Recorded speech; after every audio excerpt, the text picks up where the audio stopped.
kasi asthmatic. Talagang may asthma ako eh. Bali, 2 beses na ako sinugod sa ospital. Naging critical ako. May maintenance akong ibinigay sa akin ng doktor. Seretide. So, once in the morning at saka isa sa hapon. Tapos meron din akong baon sa trabaho ko na pang emergency. Yung spray, yung Bintulin.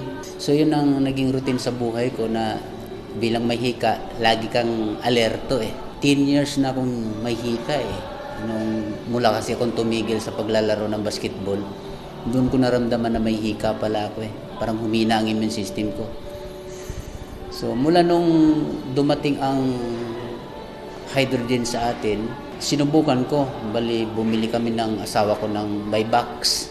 Basta't ako araw-araw uminom ako ng hydrogen. So yun ang doon ko naramdaman na nawala na yung hika ako. 2 years na hindi na rin ako nagtitik nung Seretide at saka Bintulin.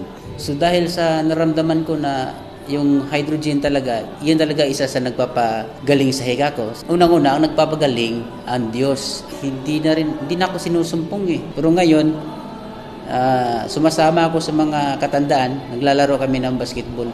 Unang-una ako po nagpapasalamat sa Diyos.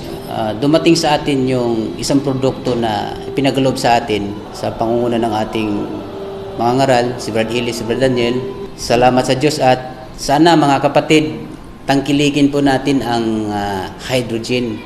Hindi lang po sa nakakatulong tayo sa ating mga ngaral, pati ang ating mga karamdaman natutulungan. Gaya ko na dating may hika, ngayon po hindi na po ako nagtitik ng Seretide, Bintulin. Ito na po ang aking maintenance, hydrogen. Sana po tangkilikin po natin. Salamat po sa Diyos.